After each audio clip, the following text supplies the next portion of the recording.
Eu sou o pastor Washington, pastoreio a Igreja Batista Bíblica em Paraisópolis. Tenho o enorme prazer de poder falar com você. Foi nos pedido que nós trouxéssemos uma palavra para você e eu quero profundamente, espero no Senhor que essa palavra possa trazer paz ao seu coração. Coronavírus, o que você sabe disso? O que nós sabemos disso? Meus amados, nós poderíamos falar alguns pontos, antecipar a você. Poderíamos falar de forma escatológica, existem certamente textos que podem nos falar sobre isso. O fato ele é mundial, o mundo todo está passando por isso. Nós, como servos do Senhor, nós devemos pensar sempre de forma bíblica. Eu vejo muito como Deus alertando os seus servos para possíveis situações que haverão de acontecer. Veja bem, em Mateus 24 você encontra um texto escatológico. Jesus ele é questionado pelos seus discípulos a respeito dos últimos dias, como seria o fim dos tempos e a volta dele. Mas ele fala também sobre a questão de que seria como quando a mulher está prestes a dar à luz, ou as dores de parto. O momento que nós estamos vivendo, você não tenha dúvida alguma, meu irmão, minha irmã. Nós estamos vivendo nesse período, um período de dores de parto. Inícios de dores já começou há muito tempo atrás. Então são como aquelas contrações. As mulheres, as irmãs aí que já tiveram filhos, elas sabem como funciona. Praticamente as dores começam e elas vão se intensificando. As contrações elas vão aumentando e a dor vai se intensificando. Também nós poderíamos dizer o período que foi visualizado pelo profeta Daniel, o período onde ele visualiza aquela estátua, no capítulo 2, se não estiver enganado, do livro de Daniel. E ele visualiza a estátua de Nabucodonosor e ele fala, o cabeça Nabucodonosor, representa o período de ouro, prata, o ventre, as coxas, as pernas e os pés. Período esse que nós estamos vivendo. E ele dá um detalhe com relação a esse período dos pés, que seria o seguinte, ele fala que seria um período onde os pés são uma mistura, ferro e barro. Não tem a fortaleza, não é tão forte assim como as pernas, que eram completamente feitas de ferro, mas eram feitas de ferro e barro. Então é um período não tão forte, mas não é totalmente fraco. É o período que estamos vivendo agora, vivenciando. Um período onde as instituições elas não são tão firmes assim. Você observa claramente, nós entramos ou adentramos aquela espécie de a espiral descendente. Moralmente, há uma espiral descendente. Politicamente, economicamente, tudo caminha de forma a degradar, a sucumbir, a afundar. Porque é o período que verdadeiramente estamos entrando, um período onde o anticristo há de chegar e trazer soluções. É o que todo mundo acredita, não é? Todo mundo acaba falando, acaba trazendo. Os textos eles são diversos, por mais que sejam, eu posso citar para você, você pode entrar em visualizar, Mateus 24, Mateus capítulo 10, o próprio livro de Apocalipse, o livro de Daniel, existem várias referências que talvez nós não temos o tempo suficiente para falar de cada um deles aqui, abrindo cada um deles. O coronavírus, ele é algo, e eu quero chamar a sua atenção, é algo que surgiu ou aparece, todo mundo já sabia, lá para agosto e setembro, a China já sabia disso. Só que por ser um país onde tem um regime bem fechado, ultra fechado, as coisas elas não são abertas para todo mundo, então nós nem sequer podemos constatar o número exato de mortos que aconteceu naquele país. Os números são muito fantasiosos e todos são divulgados pelo próprio governo. O governo não vai fazer propaganda contra ele mesmo, não é verdade? Então nós acatamos o número que o governo dá. Mas desde agosto, setembro, eles já sabiam. O mundo veio chegar à tona desse vírus. Por volta de novembro, os governos mundiais já sabiam, até ofereceram ajudas para o governo chinês, o qual recusou a ajuda. Em janeiro, o Brasil já estava praticamente ciente de tudo isso e nossos governantes, por mais amorosos que sejam com relação a todo o povo, permitiu que o carnaval, os ônibus lotados, metrôs lotados, meus amados, foi Deus e é Deus quem está cuidando de nós, tá bom? Deus que está nos livrando. O brasileiro, eu sempre vejo alguns vídeos postados onde pessoas dizem que o brasileiro tem que ser estudado pela NASA. Eu não discordo muito não, o brasileiro ele é um fenômeno. Mas nós temos um biotipo diferente, nós temos um organismo diferente. Quando criança, desde pequenos, nós somos, boa parte da população brasileira, acostumada a andar de pé no chão. E eu recentemente estive nos Estados Unidos com minha família. Eles ficaram impressionados por ver minha filha mais nova de um ano e pouco, um ano e meio, quase 2 anos, andar descalças pelo chão. Mesmo dentro do templo, eles ficaram assustados, ficavam abismados com toda essa cena, porque as crianças lá é colo, carrinho. É claro que nós temos um clima diferente, claro que nós temos anticorpos diferentes, certamente, não estamos imunes, não estou dizendo isso. O brasileiro não pega coronavírus, pega sim. Você tem que se cuidar, há um grupo de risco, pessoas com diabetes, pessoas com a idade avançada. Você tem papai, mamãe, vovô, tem que ficar em casa, tem que cuidar. Você mesmo precisa se cuidar com relação a tudo isso. Até porque quando chegar em casa, faça a sua higiene antes de abraçar, de acolher, de dar um beijo. É importante todos nós estejamos engajados a tudo isso, tá bom? Mas também não podemos agora criar alarde, alarmar e que o mundo acabou e que pronto, agora chegamos ao fim. Não é isso. A palavra de Deus, meus prezados, o Senhor sempre cuidou e sempre vai cuidar. Tanto de Israel, nós observamos que no passado você observa ele cuidando de Israel no Egito, cuidando de Israel levando para o Egito ou tirando do Egito, no deserto. Deus sempre levantou homens para avisar e poupar o povo. Veja bem, Noé foi avisado do dilúvio, construiu a arca. Eliseu foi avisado da falta de chuva, foi provida a necessidade dele através de corvos e o ribeiro. Posteriormente, a viúva foi lá e ele teve o alimento dele. Então nós observamos o Senhor levantando em todos os momentos, as épocas, servos dele para avisar o povo.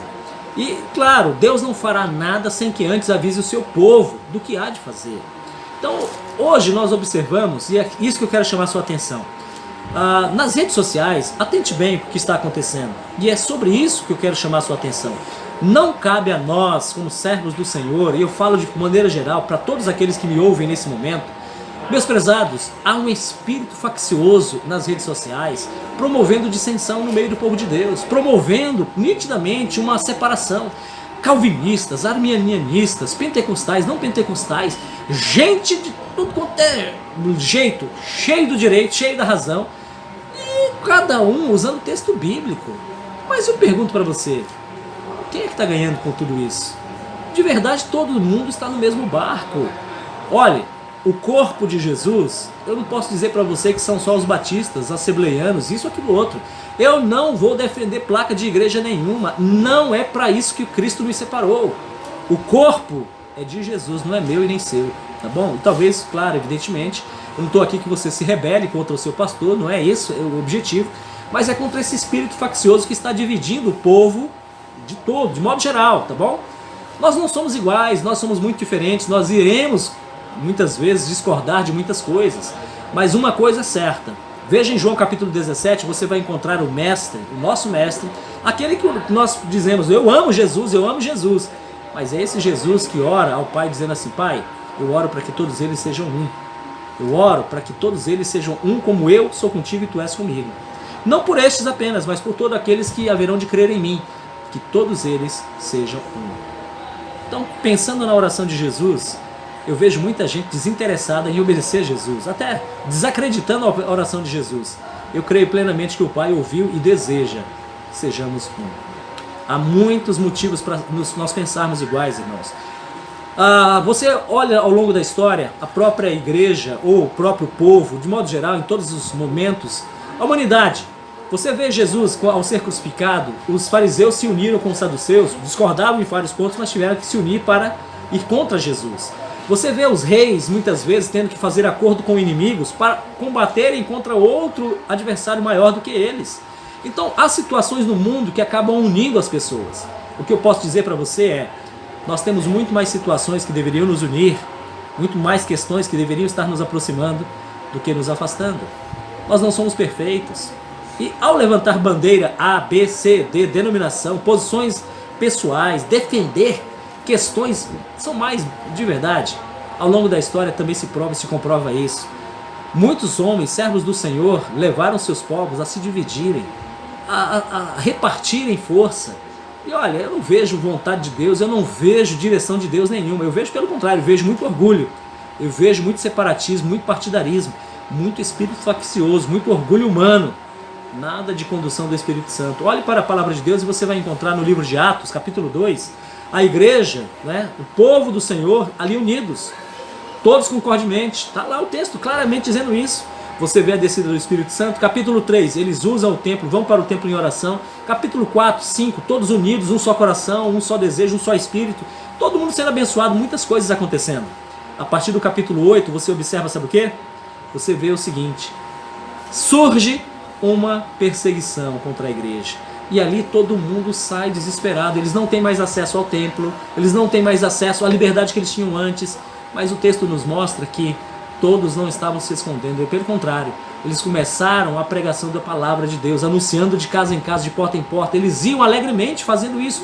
A perseguição serviu para unir o povo. Na obra do ministério, na pregação do evangelho, na ministração. Fato é que o evangelho chegou para mim e para você. Então, os acontecimentos do mundo, nós não temos como nos privar disso. Nós não temos como evitar. São como as pragas no Egito. Não dá para evitar. Irão acontecer. Todos esses fatos escatológicos citados em Apocalipse, ou mesmo em todos os profetas, eles irão acontecer. Agora, talvez, os nossos pastores, nossos amados pastores, que são homens do Senhor e devemos respeitar muito bem, seja o alerta, seja o momento que nós entremos nas redes sociais e comecemos a falar abertamente, claramente, as verdades da palavra. Mas procure a orientação do seu pastor. É momento para reflexão, é momento para pensarmos, é momento para estarmos juntos e aproveitar as situações que ocorrem no mundo para mostrar a verdade de Jesus Cristo para as pessoas que irão lhe perguntar.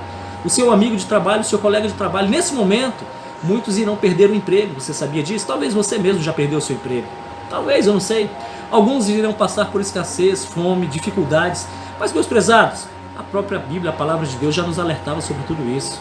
Talvez o que o Senhor está fazendo é chamar-nos a atenção. Povo de Deus, separai-vos, fugi. Não se misturem com eles, mas separem-se cada vez mais, buscando a face do Senhor. E primordialmente eu gostaria de dizer o seguinte: olha, talvez seja o momento de nós começarmos a buscarmos no Senhor as respostas. O que nós devemos fazer é nos unirmos em oração, nos unirmos cada vez mais. Há projetos interessantes com Job, o irmão Danilo, toda a sua equipe, todos os amados irmãos estão aí dispondo, estão trabalhando, estão se esforçando, querendo cada vez mais que jovens se engajem. A minha geração, eu posso dizer para você que a minha geração é uma geração transitória. Alguns de vocês nasceram numa geração já vamos dizer, da era tecnológica. Vocês só conhecem esse mundo. Eu nasci numa época onde nem sequer nós sonhávamos com a ideia de celular. Alguns de vocês não vivem sem ele. Eu estou entrando agora, estou chegando agora, estou conhecendo esse mundo fantástico que é a internet, o mundo das redes sociais. Alguns de vocês são muito mais habilidosos do que eu. Talvez nós podemos unir forças com conhecimento. Há muitos pastores que são experientes, mais até do que eu, nossos pastores, e é isso que eu quero desafiar você, a unirmos a experiência, unirmos o conhecimento, unirmos a sabedoria, unirmos também a habilidade que você tem com as redes sociais, e todos nós, como corpo de Cristo, juntarmos forças para a pregação do Evangelho. A obra ainda não foi feita, meu irmão, a obra precisa ser feita. Fica aqui a minha palavra de incentivo para você, fica aqui o meu estímulo, fica aqui certamente a minha palavra de que você continue, persevere. Eu e você somos sal e luz do mundo. Não podemos ficar de cabeça baixa, esperando, ansiosos, inquietos. E agora, e agora, e agora? Vá para as Escrituras, vamos estudar a palavra, vamos buscar as respostas. O Senhor nos deu as respostas de antemão. O mundo não vai ter. Os governos não vão resolver os problemas. Não é para isso que nós fomos chamados, para ficar levantando bandeira de A, B, C, partido político, cor de bandeira, cor disso, daquilo outro. O nosso mundo não é esse aqui. Nós estamos aqui de passagem, só que precisamos alertar estas pessoas de um mundo, de um reino que está por vir. E este reino, ele virá. Ele virá com toda a força e poder. E quando ele vier, este Rei dos Reis, todo joelho se dobrará diante dele e toda língua confessará que só Jesus Cristo é o Senhor. É isso que nós devemos anunciar, é isso que nós devemos pregar. Mas antes disso acontecer, o bicho ruim vai chegar. A gente não tem que temer ele, de forma nenhuma. Nós estamos prontos, porque aquele que está em nós é maior do que aquele que está no mundo. Aquele que vive em nós nos dá força para conseguir. E não devemos temer aquele que pode tirar ou nos ferir o corpo, nos matar o corpo. Antes devemos temer aquele que pode ter poder para nos matar o corpo e também lançar a alma no inferno. Então, meus prezados, fica aqui a nossa palavra, espero que Deus te abençoe. Ore pelo seu pastor, ele não é sabedor de todas as coisas, ele também depende das suas orações. Então ore, de forma geral, vamos nos unir em oração, vamos nos unir no conhecimento da palavra. Quem sabe agora muita gente, não é? Pense comigo agora, muita gente agora vai começar a dar valor às Escrituras, vai ler com maior atenção. E olha, eu estou à sua disposição. Qualquer pergunta aí, fala com o Danilo, manda pergunta no WhatsApp, manda entra no canal, disponibiliza ou compartilha aí com os teus irmãos, teus companheiros, e vamos ajudar uns aos outros. Vamos nos desafiar uns aos outros, tá bom? Deus te abençoe, Deus te guarde, e que estejamos juntos até a volta de Jesus Cristo.